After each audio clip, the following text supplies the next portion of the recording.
Good evening and welcome to the Late Debate. Tonight, the London MP occupying the hottest seat in Labour's shadow cabinet, and later a panel of capital politicians with some sage advice for London's new mayor. But first, Islington MP Emily Thornberry, the Shadow Defence Secretary who is no slouch when it comes to defending her own reputation. We do face an extraordinary opposition team. The Shadow Business Secretary is anti-business. David Cameron in full attack mode yesterday, targeting Labour's front bench. The Shadow Defence Secretary's response can't be heard, but her lips can be read. The Shadow Defence Secretary doesn't believe in defence, and they are led by a proud... Emily Thornberry appeared to mouth not once but twice a word rarely heard in Parliament. The Islington MP is no stranger to saying what she thinks, notoriously in this tweet mocking White Van Man in a Kent by-election in 2014. In the fallout, she lost her job as Ed Miliband's Shadow Attorney General. Respect is the basic rule of politics, and I'm afraid her tweet conveyed a sense of disrespect.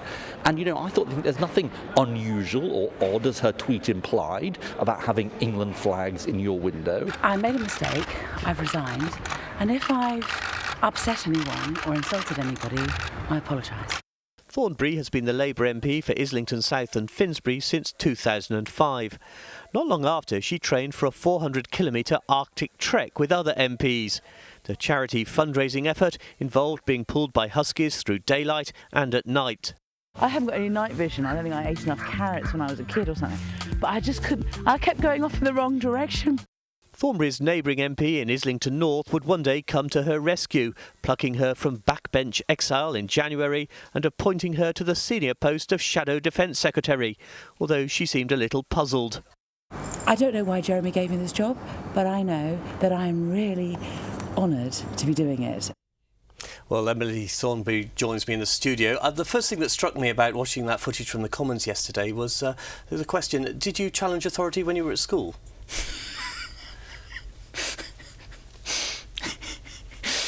What am I supposed to say to that? Well, yes or no? Yeah. I probably wasn't the sort of person I would like to teach. And yesterday, I mean, are you in trouble for that? I don't think so. I think when David Cameron was first became Prime Minister, he said that he wanted to end Punch and Judy politics. But within a few weeks, he had really changed his tune. And I think that you just get Bullingdon Boy, you just get Flashman in the House of Commons these days at Prime Minister's questions. And he spends his time routinely insulting members of the Labour Party. Two wrongs don't make a right. No, but I'm just saying this tone is actually set by him. And the difficulty is that week after week, you know, some of us, you know, get insulted by him. There's nothing we can say. And, you know, frankly, when I'm told that I don't know anything about defence or don't care about defence, it does make me cross. You have now been doing the job for 4 months. How's it going? Yeah. It's a really interesting job. I mean, let's face it, you didn't really know a lot about defence when you started, did you? Well, I'd never been in the armed forces. I have family past and present in the armed forces. My father was a peacekeeper.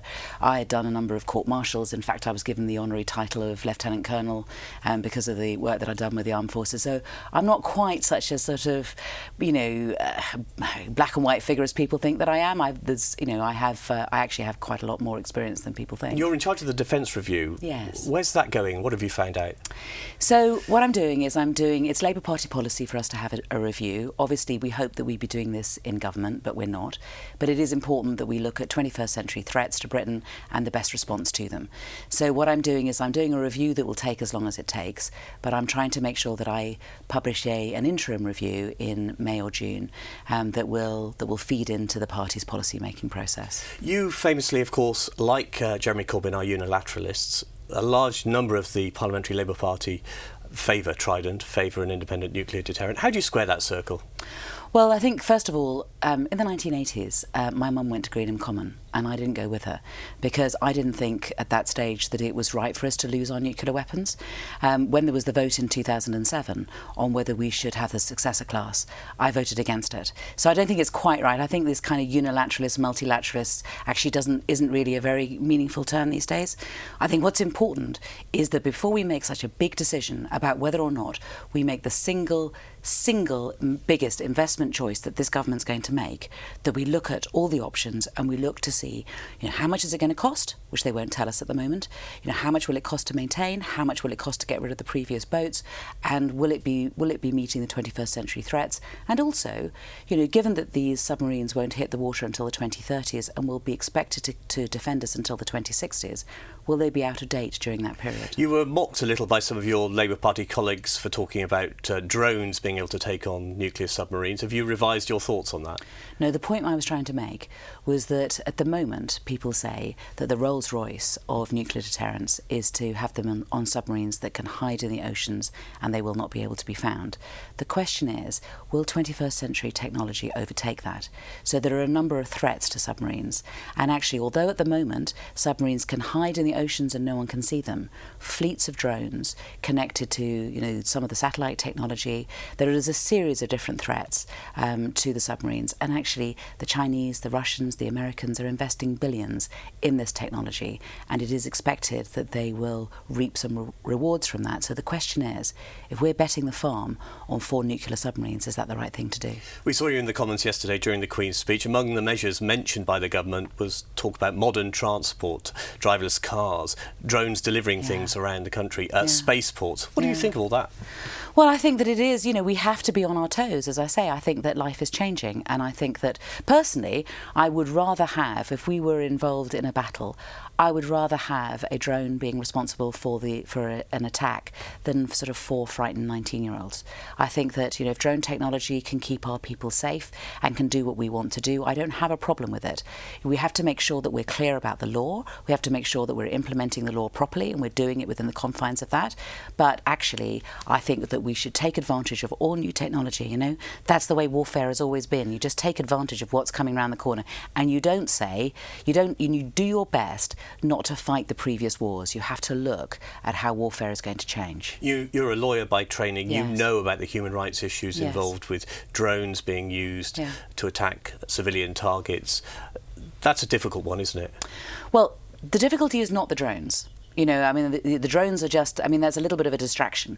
The question is in what circumstances can you go after someone and kill them when they're not in a combat zone? So it has to be that the threat is imminent, and it has to be a direct attack or a direct threat to Britain. And I think that the government needs to be quite clear about the legal basis on which they are making these attacks, because the last thing we want is members of our armed forces hauled up before the criminal courts. And are you happy with the accounts given by the Prime Minister so far where drones have been used to take out so-called enemy targets? I think that it's very unclear the basis on which they're doing some of the actions. So we need to be clearer than we are, and I think that it is incumbent on the government, for the sake of the armed forces, if for nobody else, than to be clear upon which, the basis on which they're giving these instructions. We're going to be talking a little later in the programme about the new Mayor of London. You're obviously very excited, very pleased to see him there. How do you think he's doing after a few days? I think he's doing pretty well. I'm so proud of him. And one of the things that's happened is he's been involved in a spat with Donald Trump. That's certainly raised his international profile. Do you think he's likely to make an appearance alongside Hillary Clinton in the Democratic Convention in Philadelphia later this year? I've no idea. It's a big job being Mayor of London. I imagine he'll be very busy, but if Hillary wants him there, I'm sure he'll take up the invitation. And you presumably were among the many who were cheering when he beat Zach Goldsmith. So much. Emily Thornberry, thank you very much for coming in. It's been good to talk to you. You've been in on this programme many times before, but it's good to see you in your new role as Shadow Defence Secretary. Thank you for talking to us. Now, it's 2 weeks since Sadiq Khan triumphed in London's mayoral election, winning back the capital for Labour after 8 years of Boris in City Hall. It was a bruising election, but he's hit the ground running. This is your chance to ask me, the Mayor of London, anything you want. London's new mayor added another string to his bow this week, radio phone-in host. You can call me on 0345 6060973. My name is Sadiq Khan and I'm the Mayor of London. The past 2 weeks have moved at breakneck speed for the capital's first citizen, whose mission statement became his mantra. I want to be a mayor for all Londoners. It's not unusual for new regimes to try to trash the old one. 8 years ago, newly elected Boris Johnson launched an audit into sleaze and misspending under his predecessor, Ken Livingstone. What we want to do is get to the bottom of what's been going wrong.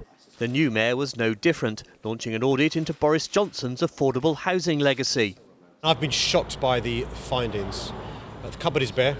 Then the new mayor accused the old one of keeping secret a damning report on pollution outside London's schools. Well, I'm hoping there aren't any more skeletons buried in City Hall. He also threw a spanner in the works of one of the government's pet projects, High Speed 2, suggesting the southern terminus at Euston should be put on hold.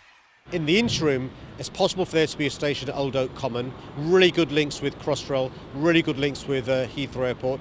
Of course, Sadiq Khan has been on the receiving end of some hostile volleys from Conservatives in recent weeks.